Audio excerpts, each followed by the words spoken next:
Good afternoon, everyone. This is Aman from Straits Interactive. I'm a consultant with Straits Interactive and an active member of the DPEX network. Welcome to the session and good afternoon again to everyone who's joined. I guess we have participants from the UK and United States. Good morning to you.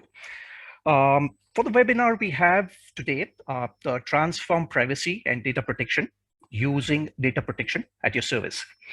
Prior to moving on, the couple of things we need to keep in mind is in case of any technical queries or questions that you might be facing, you might use the chat function.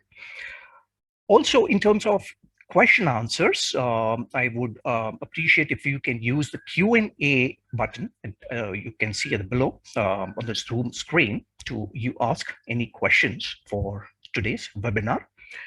We'll be answering these towards the end. Moving on, I will just mention about a few data breaches. Big basket in India, data breach of over 20 million users. Yet another data breach, the credit cards of Domino Pizza customers in India. 1 million credit cards information leaked. Closer home for those who are in the ASEAN region, Singapore's E2I tightened security after third-party data breach. Organizations that see they find 29,000 over data breach, and third-party security breaches of Singapore yet again. What we see here is all these data breaches and more. There are far more data breaches which have happened, and all of these, if you see the timeline, they are within the last 1 month. There are a plethora of them, which I did not include. Data breach is something like traffic. We do not like it. However, we have to live with it. And living with it, meaning that we can try to mitigate that either by, say, leave early for the workplace, barring the COVID issue, leaving either early for the workplace or the working from home. Likewise, even for data privacy, breaches are something which we see every day. And the idea here is how do we mitigate the risks? And that is all what the webinar is all about. Moving on, a question is in terms of what is the most common factor that you see is the leading the data breaches? Is it cyber or phishing attacks, loss of devices, or wrongful transmission? There could be many more. Well, none of these. Surprisingly, it is us. We are responsible. We see this as a three-step process: people, process, and systems. So long as we take into consideration the right people, the right processes and systems, it continues to work because there is a set system of that. People are the weakest link. And in this webinar, we will kind of touch upon cases of what we can really do to mitigate these risks, along with the systems and processes, what we term in Straits Interactive as a systematic approach to ongoing operational compliance. I will explain the meaning of all these as we kind of continue. And this systematic approach talks about the overall data protection management program. So what we see here is ideally we see two donuts. One is the information lifecycle in any organization. Information lifecycle, if you're overwhelmed, let me kind of break this down. Information lifecycle typically in any organization is the collection, usage, storage, and disclosure, transfer of data. There are various collection points. The various collection points could be, if it's sales, a salesperson could be collecting customer data, marketing, HR. At times it is customer support service. So we need to know what are the collection points, where are we using or processing that collected data. Third is storage. Storage would also mean, in this case, electronic storage as well as physical storage, like storage cabinets. And finally, the disclosure of transfer. That happens to be one part, which is the information lifecycle. Moving on, the other part of the lifecycle is the operational lifecycle. which we kind of term it as APSR, which is essentially assess, protect, sustain, and respond. Now, as you can see, there are four key steps in the privacy operational lifecycle.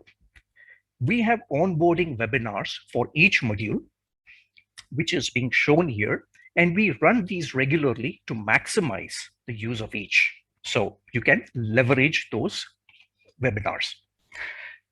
Giving a very simple example of what really kind of happens in case of assess, protect, sustain, and respond. I will give an example to make it simpler for understanding.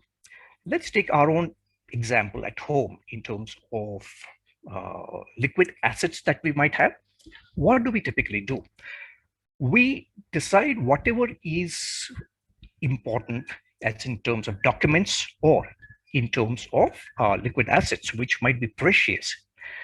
We take these and decide that these are the important documents and so on and so forth, where we kind of assess that this is really kind of important. And what do? Is we take all those things. It could be jewelry, it could be any of the financial documents.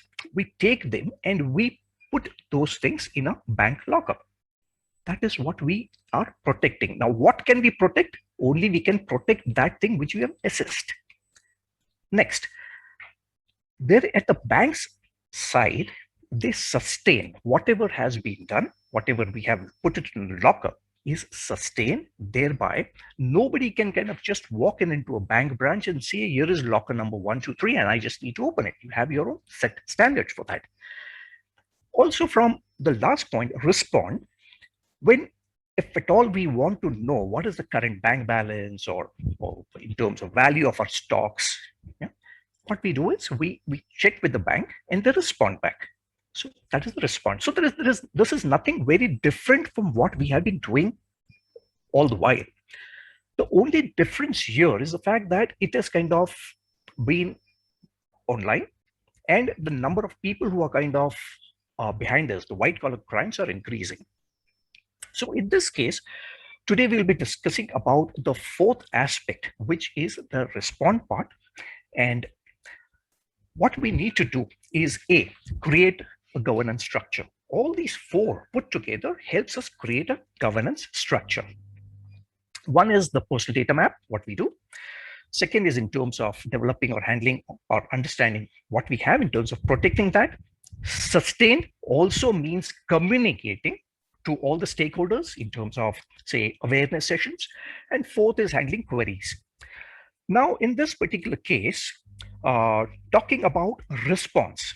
Now, it is not a matter of responding. And here, the webinar will delve into response of data breaches, not a response required by any client in terms of their data. What happens in case you respond back? Now, this is something like running a 100-meter sprint race. I do everything right and I stop short at 99 meters. It is still not good enough. Likewise, even in data protection, when we do not do all the required things which are expected by as laid down by the regional data protection laws, it's not good enough. So what we see here is booking.com was hit with a 475,000 euro GDPR fine for late reporting. It is not that they did not report. Ditto for Twitter, $500,000 for late data breach reporting. Now, this is just to kind of tell you what are the kind of files which can be involved. This is the source taken from the GDPR enforcement tracker. And as we see here, the fines here, just pause here that these fines are not only for late reporting. These could be any other breach, right? The protection obligation or something, along with late reporting. Now, as we see here, the fines to this extent has been 21 million euros. And some of the top companies that have been fined are, and the fines along with them, which are Vodafone, Fastweb, Carrefour, Air Europa, Booking.com again, which tells us that no industry is really safe from the current situation in terms of data breaches. What is the option here? the option here is A, as I mentioned earlier, is in terms of mitigating the risk. We cannot avoid it. Let's try to mitigate. Mitigating by way of a very structured approach. Now, in this case, let me kind of give you the proof of the pudding, or in this case, the donut. The proof of the donut is in terms of walking you through the what we call as a systematic approach through our DPAS tool, which is the data protection inbox tool. Give me a moment. I'll just switch the screen. Yes. So here we have things in terms of the DPO inbox. Let me kind of log in and walk you through the 4 things. We do many more things at Straits Interactive. We do business continuity plans, data privacy, risk management, third-party management. Here we are speaking about data privacy program. When we speak about that, a little bit of a 2 steps back is identify the risks, manage program, sustain, which I have covered already, and incidents and requests. So today I'm going to speak specifically about incidents and requests, which I kind of click here. As we see, incident is based upon 2 scenarios. One is incidents and breaches, and the other data subject requests, which we are not covering here. So let me go into the updates, incidents, and breaches, and see what we can do here. We have a case study here where an employee of an organization from the admin department walks into a Starbucks coffee shop, working there. Along with his laptop, he also has an external hard drive having about 650 customer names, email addresses, so on and so forth. And as he leaves the Starbucks coffee shop, he misplaces, not misplaces, that's a wrong word. He forgets to collect the external hard drive. Now, that is the basis on which we will be looking at one of this particular scenario. So what are the name? Loss of the hard disk. See the center row. Department administration. We have quite a lot of information. Now I just move towards the right, and all the information, let's see how is it populated and what do we mean by a systematic and a structured approach. We see here that on the left hand side, we have A, log incident, B, the contain, assess, report, evaluate part, right? So in this particular case, here we have programmed the systematic workflow. It's a breach handling. As you can see, we even have programmed the prescribed data protection handling procedure, in this case, from the Singapore PDPC. This is typically known as CARE. If you see the 1, 2, and 3, and 4, it is CARE, which is contain, assess, report, and evaluate. And I will cover the rest as we kind of move through the scenario. Now let's look at the log incident. This is the beginning of any data breach response plan. We say the incident short name, and this is what I'm saying is what we do, or you will do as a DPO. So the incident short name, loss of hard disk at the Starbucks, nature of the incident, I have already kind of described that to you. Where did it occur? When did it occur? The date and time is important. When was the incident reported? Now, these are questions which we have done in the past in some other fashion, for a matter that if it's, say, for example, loss of something in a police FIR, first information report, is to be lodged. This is the same information which we provide to the police department. And when they log in that particular FIR, they also note down the date and the time at their end. No difference here. How was it detected? Who reported? Now, at times it might get a little confusing, though this is kind of very simple. At times it might just get a little confusing of what is the information I should populate. So what we do is you read this, who reported the incident? Well, I'm not too sure. Well, the answer here is it could be these details that you see here is in terms of name, the phone number, email address, whatever information. So this is a kind of a prompt for any data protection officer to know what is the information that I need to populate. The reporting entity in this case, as we know, is the administration department. It was lost by them. Cause or suspected cause. The cause here is very, very clear. It was staff negligence. Who are the individuals affected? The customers, because it had records of 650 customers. Now this is important. Personal data affected.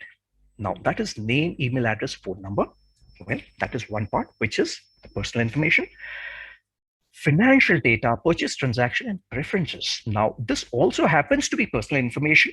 However, it also becomes or takes into it comes into significance because the financial data and purchase transactions were involved, which could also mean, apart from loss of personal information, it could also mean a possible case of breach in terms of their financial accounts, called crime based on that, which is why it assumes a much higher significance. System, there was no system. It was just a loss of an external hard drive. Stakeholders notified, the head of admin, the head of sales. Here again, there's a prompt. Other help required. Staff to contact.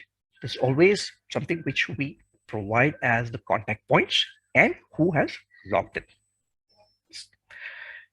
Let us move to contain. Now, again, in terms of contain, assess, report, evaluate. Wow, I mean, how do I remember? You don't really need to remember this. Let me explain with another example. An example of, say, incident of a fire. What really happens? One, somebody calls the fire department. Next, the fire brigade comes in, the firemen come in. What do? Their focus is completely on containing the fire, nothing else. That is contain. Next is assess. After the fire is completely doused, come in the insurance agents, if it was an office or a home, so come in the insurance agents and they assess the damage that was caused. Third, once this is done, a report is prepared. And fourth, evaluation in terms of how can it be avoided and what were the real reasons, and summarizing the whole thing. There is no difference. As you see, most of the things that have evolved here in privacy and personal data protection are something which we have already been doing in some or the other fashion. So let me look at the contain aspect of this. And I would just like to pause here and say that any questions that you have, feel free, please punch those questions into.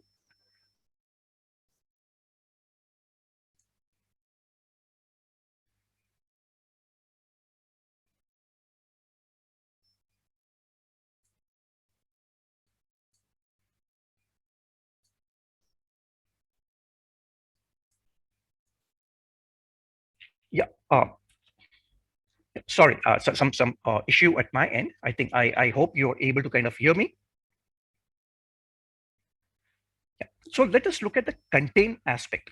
Now, notification of the breach team. So we start with notification. Who and when was the breach team notified? Notification of others. So in this case, notification of the data protection officer, reporting to the police. What were the notification details? The DPO was CC'd in the email. Now, when we talk about the DPO was CC'd in the email to the breach team, this is what we say in terms of links or files as an evidence. We always have to keep one thing in mind, that anything related to data protection, evidence happens to be one of the key things we have to keep in mind. An error or a negligence is excusable because it is something which is based on a human being. It can happen. However, that it happened, mitigating that risk, and the thing in terms of the evidence becomes always very important. Severity. Now, what is the severity level over here? Okay. So severity level, depending on a person's judgment, it can be severity level 1, 2, or 3. However, it does not mean that any answer could be right or wrong. The moment I say severity 1, 2, or 3, there is always a justification associated. Or why do I say that? So here in my case, what I have said is potential loss of personal data, but severity level is allocated according to the breach plan guidelines. And I said the loss of financial information also. So what were the initial actions we have taken? Now, can you appreciate the fact that this is so systematic that there is zero room for error or zero things in missing out something? Oh, I forgot that I did not know this was to be populated. It helps you at every stage. So what are the action taken? So in this case, we say file police report. Actions to be taken. Yes, so actions to be taken is assess the impact of the loss. And who is the assessor? So we have all that necessary information. Now, let me for a moment go back over here, and in terms of incidents and requests, I will go back to the starting. Okay. And then we kind of move at report. Okay. Notify the regulator. Reporting. Do we need to notify the regulator? Yes or no? Now, 650 records misplaced. Yes, no. Well, I'm not too sure at this point of time. So let me park this question about notifying the regulator or individuals. Let's wait. Reasons, notify others, notification reporting. We aren't sure at this point of time. Let's move on in that case. Let's move on to evaluate. Now, as we see, the beauty of the whole thing is it helps us jump from stage one, which is like contain, to that of evaluate, to that of report. We need not follow a particular order. As we have a particular information, we populate that. Now, evaluation of the breach response plan. Operational or policy issues. So in this case, a weakness in portable storage. Now, how do I even know what is to be populated? Okay, well, a single click here, which tell you what are the possible things which we might kind of want to populate in this case, security measures or external party or so on and so forth. So it doesn't mean that we have to remember the law. It becomes difficult for anyone. Okay, employee or resource related issues. I don't think so. I was comfortable.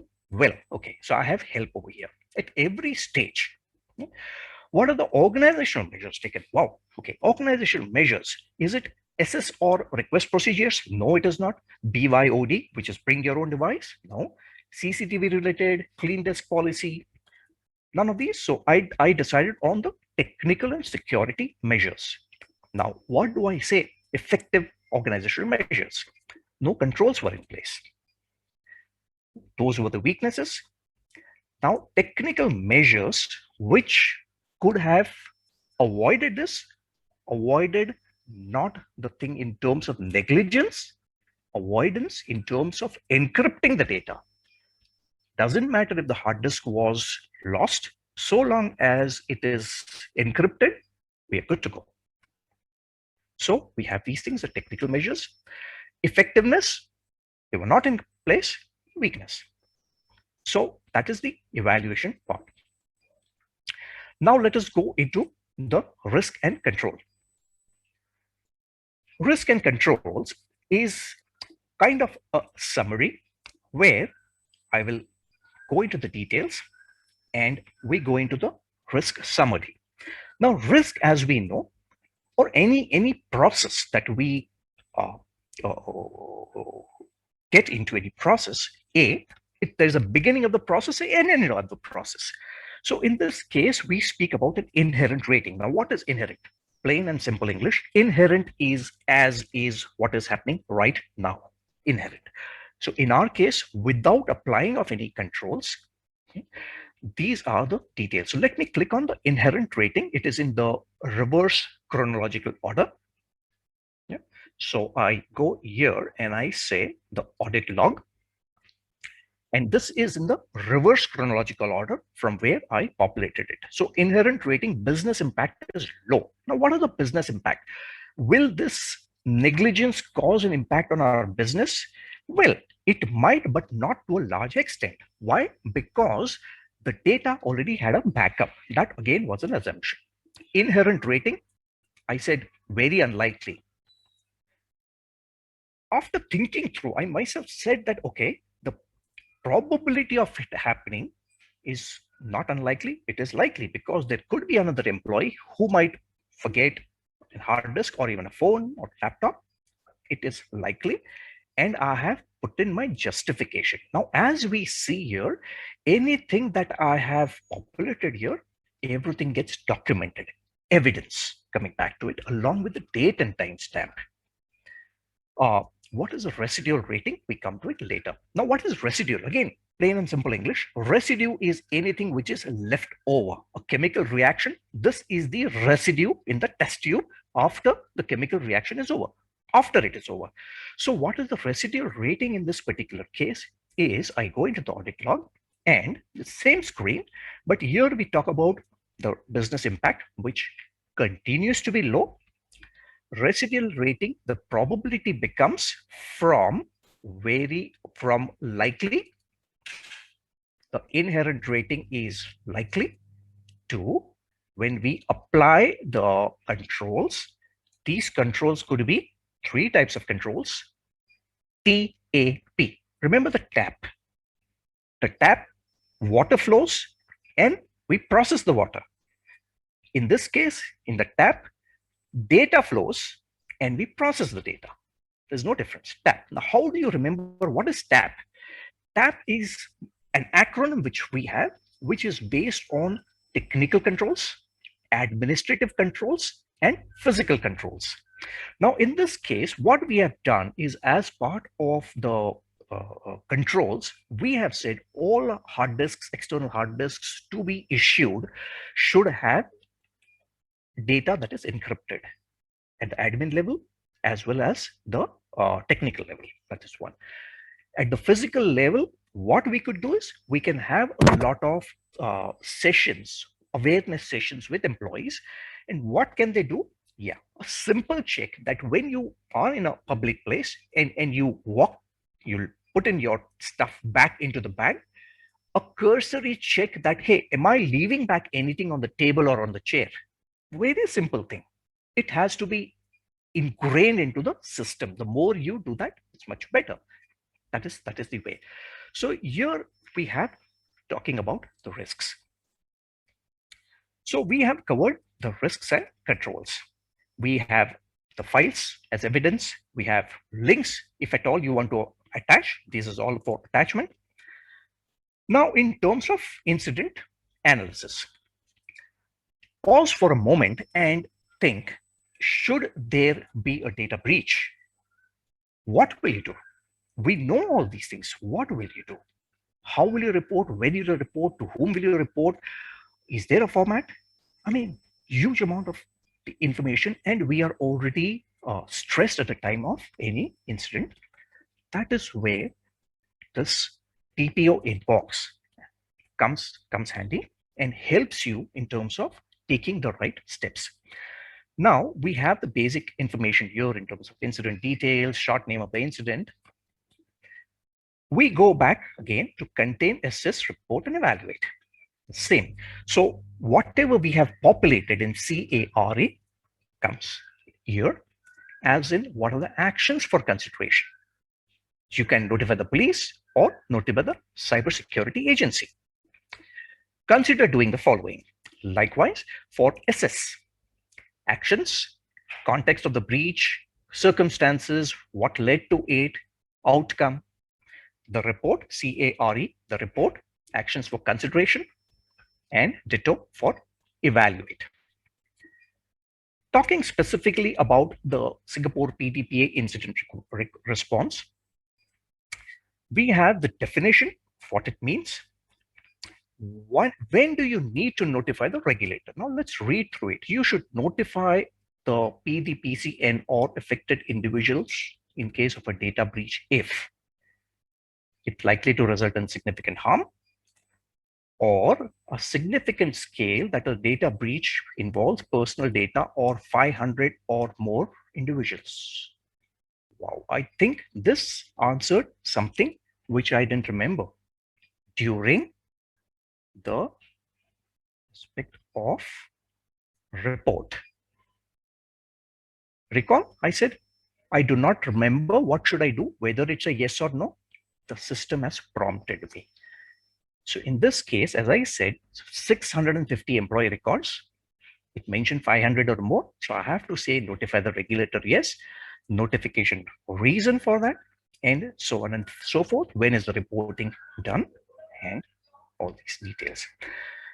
What happens in case of incident analysis, what we see here is all this prompts which we get are available in a subscription model of TPO inbox, where any change to the law, and laws, as we all know, are dynamic, especially so data privacy laws, which are really dynamic in nature. As we know, the Singapore PDPA was amended to fall in line with GDPR, the European data protection law, which by far is the gold standard for data protection. So laws overall on the globe are falling in line with the GDPR. Any changes to that on a subscription model, you get all the necessary updates.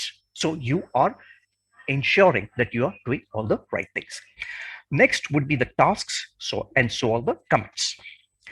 That takes me or brings me to the end of this particular demonstration. Let me kind of move back and let's go back into the presentation. So this is where we left off. So what is accountability? Accountability is the ability to demonstrate that a data protection program is implemented and operationalized. Operationalized meaning it is inherent, it is there, it is present, and on a day-to-day basis, any change whatsoever is all getting updated with the law. So in short, it is A, taking ownership, B, responsibility, 3, evidence. I mentioned that earlier. Now, classically in data protection, the laws state that A, you can delegate the task. You can delegate the task, but not the responsibility. By giving somebody a task doesn't mean you can wash your hands off. The responsibility continues to be with you. That is critical. What happens in case of a data breach? Regulatory exposure, as we see here on the right hand side of the screen that you see, regulatory exposure. Everybody starts talking about it negatively. Whose business losses, loss of customer trust, or erosion of brand value. I mean, there are so many reasons for this. So being in the news is good. Being in the news for the wrong reasons is not good, avoidable. So summarizing, demonstrating accountability is how we do in terms of inventory mapping, identifying and addressing the risks, send e-learning activities, training, and track it. Now, this is very, very important because unless we train someone, the person will not know what exactly is to be done.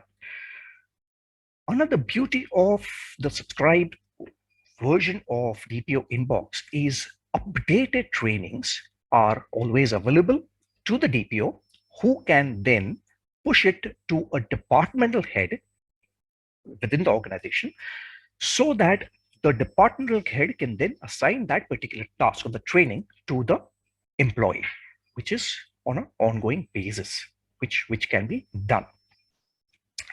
Also, to note that in privacy has got, it is nothing to do with, it cannot be done at an organizational level. It always is at a departmental level. Just the way we say, do not see the forest, see the trees. So privacy and data privacy and protection is all about seeing those trees and being in the detail.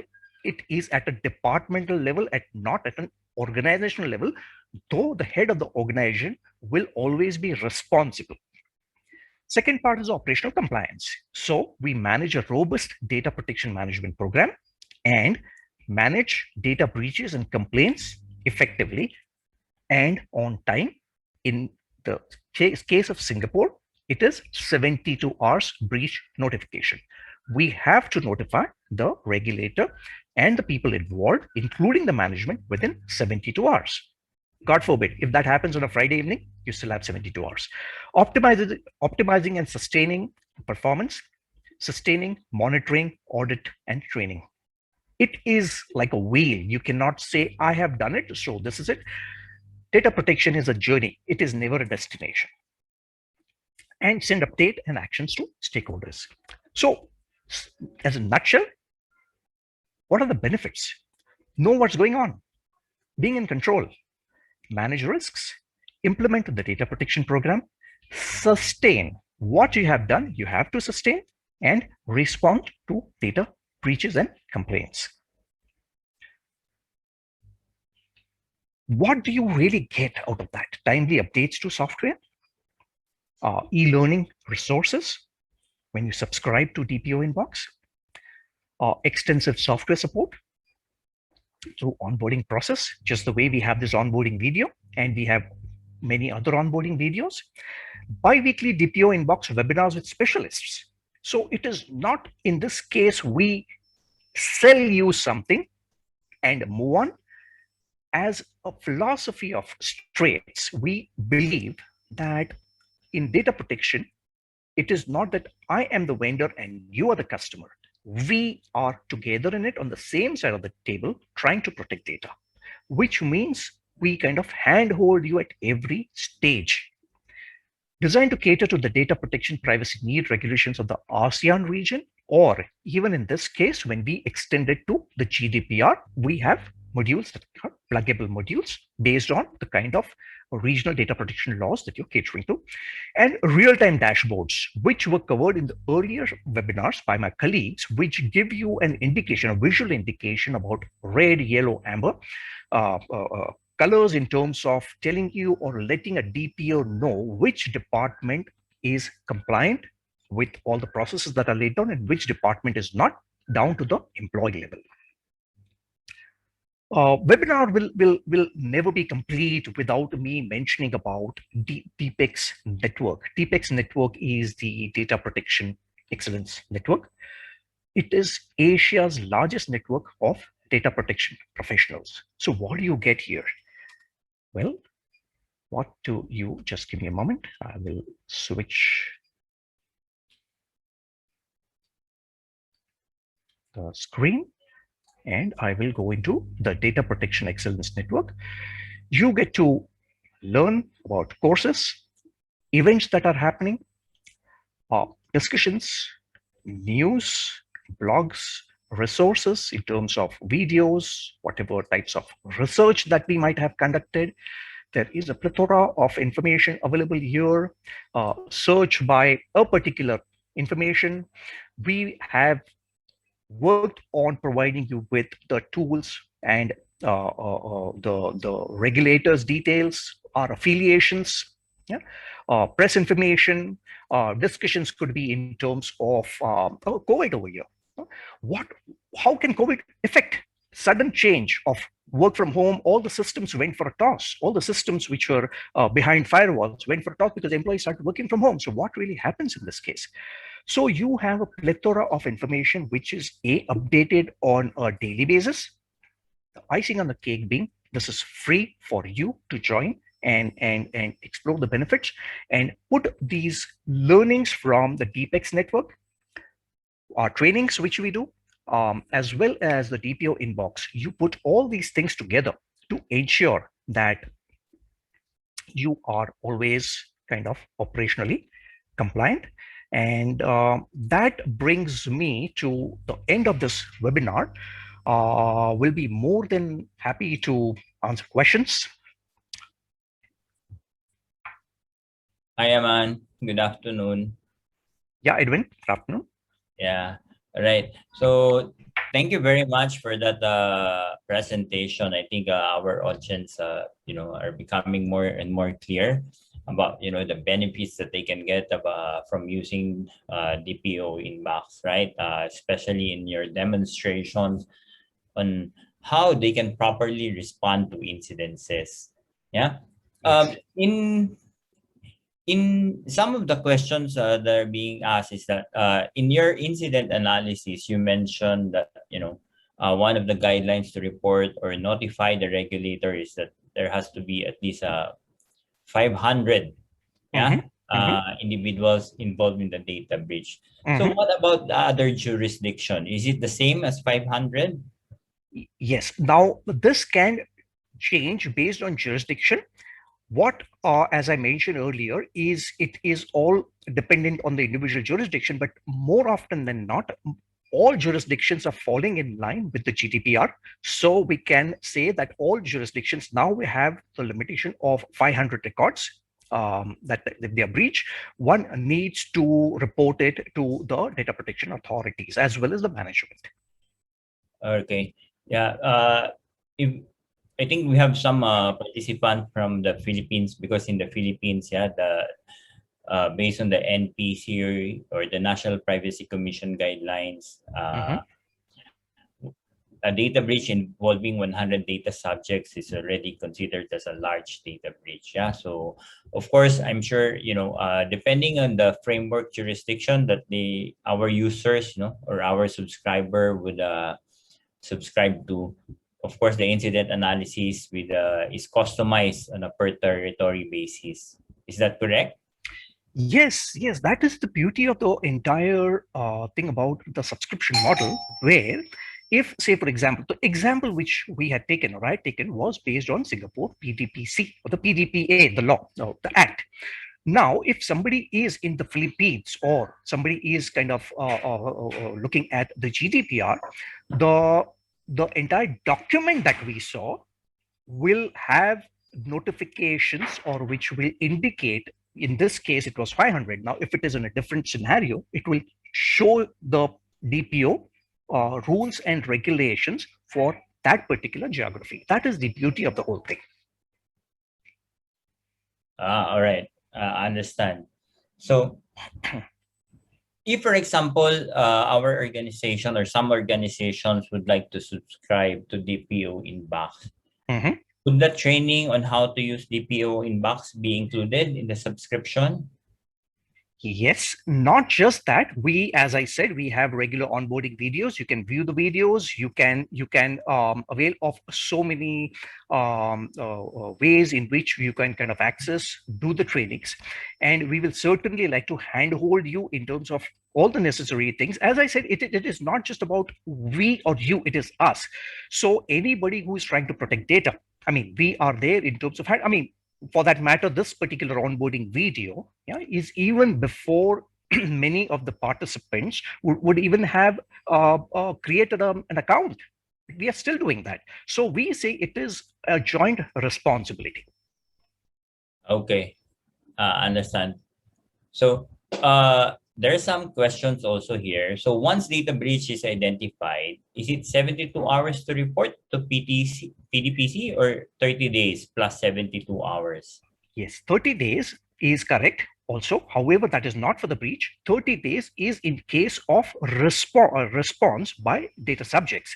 So if I say I want this particular information, my information, which I want to edit, correct, delete, any of those things, then it is 30 days. However, in case of a breach, it is 72 hours. Yeah.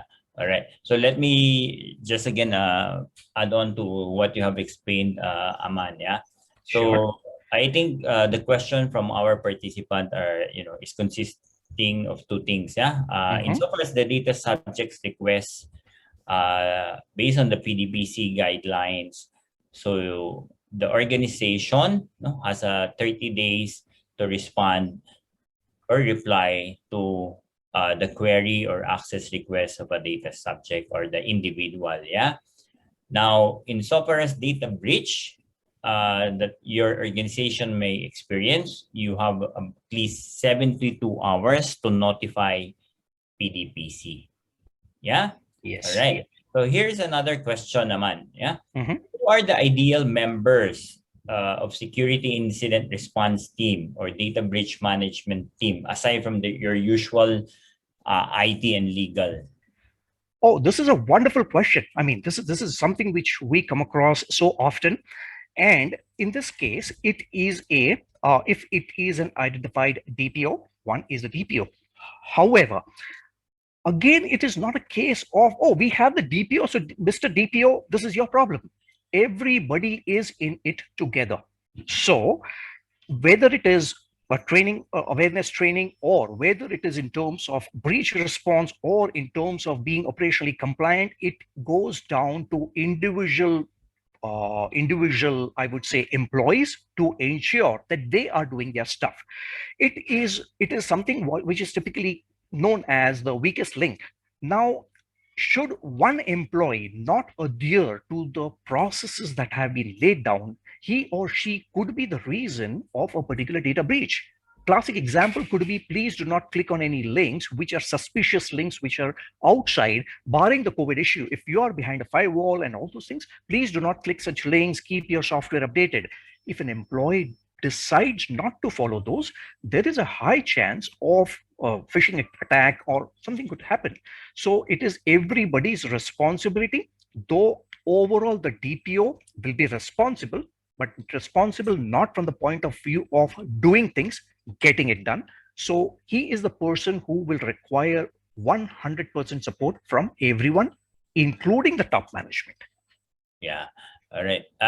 Again, to add on what you have explained, Aman, so usually in some of the companies that we have observed, their usual data breach management team composition, no, aside being composed of representatives from the IT, the legal, the other key departments are also included, like HR.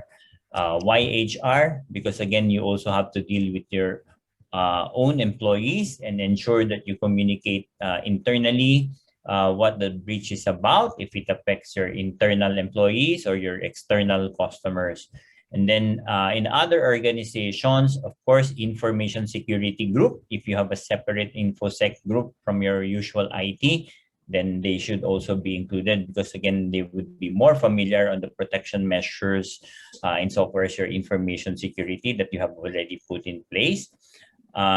If it's a really big data breach, in some organizations, they also include their PR, public relations group, your marketing, and even your sales, especially for your sales to deal with your business partners or other third-party partners or alliances that you have a business with, to ensure that you manage all your communications externally, not just to your customers, but also to your business partners. So again, it depends also on the size of your organization, right? Again, most common that we see is, of course, the IT department being involved. And definitely, as Aman mentioned, an executive level individual is critical also, to provide you some, guidance, on the overall response of the company. So somebody must be, in charge, also with informing the top management about, the data breach and what can be the impact to the organization. Yeah. So again, it will depend on your the size and complexity of your operations as a company. Another question, Aman. Yeah. You mentioned about the CARE methodology that is based from the PDPC, right? Correct. So, is this CARE methodology applicable also to other jurisdictions? CARE methodology is it is for the Singapore PDPC.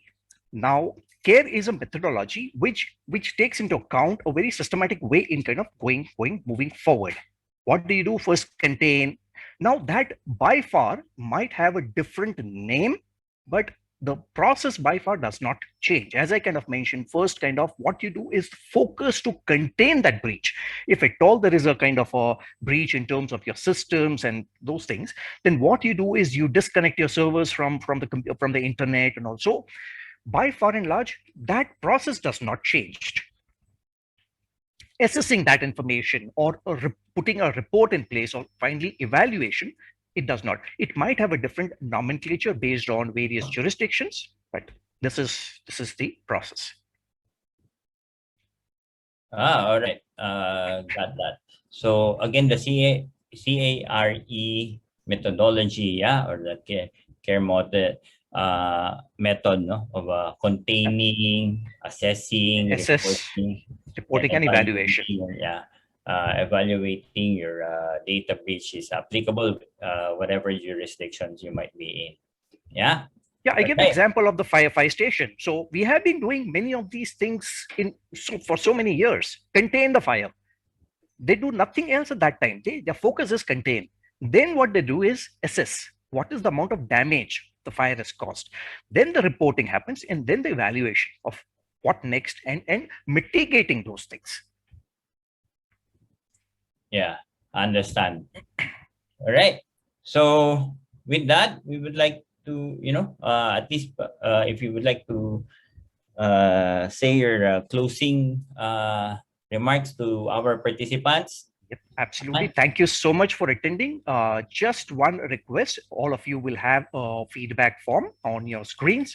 We'll really appreciate if you can put in your feedback. Only helps us in terms of improving our services. And thank you so much, and take care, and stay safe.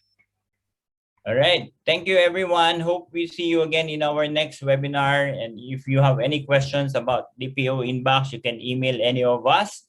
Our contact emails are in your screen right now. Yeah. Please don't forget to fill up our feedback forms. Appreciate it. Thank you very much for your time. Thank you.